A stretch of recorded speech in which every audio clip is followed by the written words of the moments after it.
السلام عليكم، معاكم سلوى محمد. ازيكم يا حبايبي؟ عاملين ايه؟ يا رب تكونوا بألف خير. النهارده ان شاء الله بفضل الله هنعمل الحلقة السريع البارد اللذيذ دوت.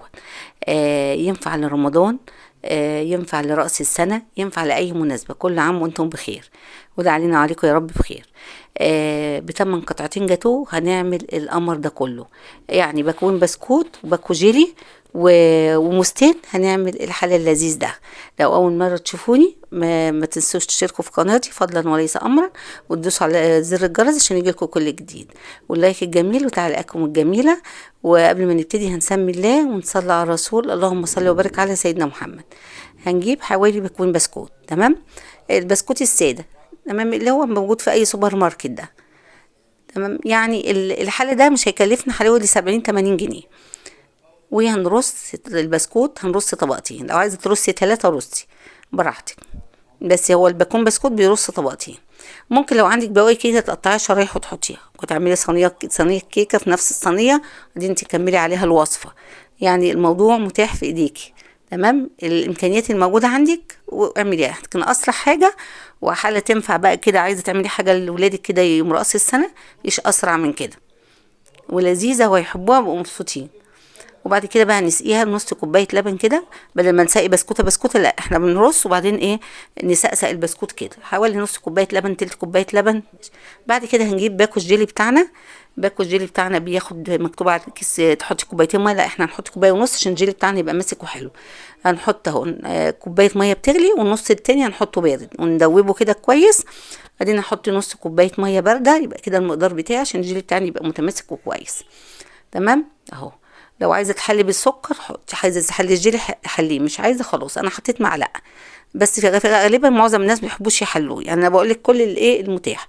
بعد كده هجيب حوالي 3 كوبايات لبن عشان اعمل ايه الكاستر بتاعي. تمام. وهجيب باكو كاستر اللي هو بيتباع ب5 جنيه. انا بقول لك كل التساهيل عشان ايه ما صعبش الدنيا عليكي. باكو الكاستر ده بيتباع ب5 جنيه. لو ما عندكيش كاستر حطي نشا عادي، ممكن يبقى احنا عاملينه الكاستر بيبقى اصفر، اللي حطيتي نشا عادي هيبقى ابيض، هتبقى كريمه بيضه. الباكو الكاستر بيبقى ينفع على 3 كوبايات لبن او 4 كوبايات لبن، مش بقى مظبوط. وهو فيه فانيليا، لكن ممكن نحط معلقه فانيليا صغيره زي ما انا هحط كده، لكن لو ما حطيتيش بردك هيبقى حلو، لان الكاستر ده بيبقى مضاف الفانيليا. لكن لو حطيتي نشا لازم تحطي الفانيليا. انا حطيت معلقه صغيره، لكن لو حطيتي نشا حطي معلقه كبيره. وبعد كده هندوبه ونحطه على النار، وحطينا 4 معالق سكر. وبردك هتدوقيه انت، شوفي عايز محتاج سكر ولا لا. طبعا ده نلف كويس بالمعلقه بالمضرب عشان ما يحصلش اي تكتلات ولا كلاكيع، ويبقى يطلع كريمي معانا.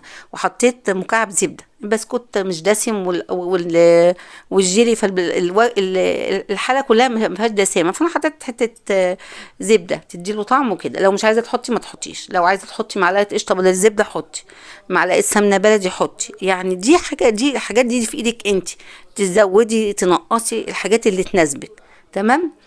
بس وهسيبه بقى لحد ما يغلي ويبقى القوام اللي انا عايزاه ويبقى تمام كده زي الفل. اشيله من على النار. بعد كده اروح حاطه وهو سخن كده مولع، اروح حطاه في الصينيه بتاعتي على طول على البسكوت. ماشي، سيبوهوش لما يمسك، لا انا هو انسيابي كده اروح صباه، تمام زي ما شايفين كده. في الوقت دوت عبال ما يهدى شويه، اروح ايه جايبه المستين بتوعي. دول مستين كبار، لو انت بقى عندك مص صغير حطي 4. المهم يملوا لك ايه الصينيه، سطح الصينيه، سطح فوق فوق الكاستر، ماشي، او الكريمه او المهلبيه اللي انت عاملاها اهو. شرايح كده رفيعه وصغيره كده، تمام. ان شاء الله ربنا يبارك ويكفوا وتحطيه. بس انا استنيته ما برد شويه، لكن هو يبقى لي فيه لزقه كده. يعني انا بقول لك غلطه ان انا غلطتها عشان ما تغلطهاش.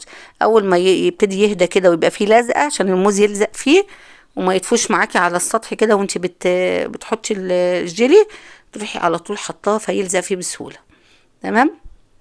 خلاص جبت بقى الجيلي اللي انا مجهزاه، واحط معلقه كده ظهر المعلقه عشان الموز ما يطلعش يطفو معايا، واحط الجيلي بتاعي اهو. ما شاء الله اللهم بارك. بعد كده احطه بقى في التلاجة. سبته في التلاجة حوالي 4 ساعات وطلعته زي ما انتم شايفين كده زي القمر. الجيلي متماسك وكله متماسك مع بعضه، تمام. والحاجة بقى بتاخد وتدي مع بعضها كده في التلاجة، وبيبقى طعمه بقى ايه، تحفة بصراحة. حاجه لذيذه وولادك هيفرحوا بيها، وحاجه تفرحيهم كده سريع في راس السنه كده، ايه ما تعدوهوش من غير ما تعملي لهم حاجه حلوه. تمام. اهو انتي تطلعوا بقى كده ما شاء الله اللهم بارك. اهوت. اهو لذيذ طعمه والله تحفه، وخفيف ولذيذ، وينفع كمان رأس سنة، وينفع لرمضان، وينفع لضيوف جايالك، وينفع لأي مناسبة. متنسوش بقى يا حبايبي لو عجبكم الفيديو متنسوش الدعوة الحلوة أهم حاجة، واللايك الجميل بتاعكم، عايزة لايك وقلبي كده ينور، وتشيروا لحبايبكم وأصحابكم. بحبكم في الله واستودعكم الله، والسلام عليكم.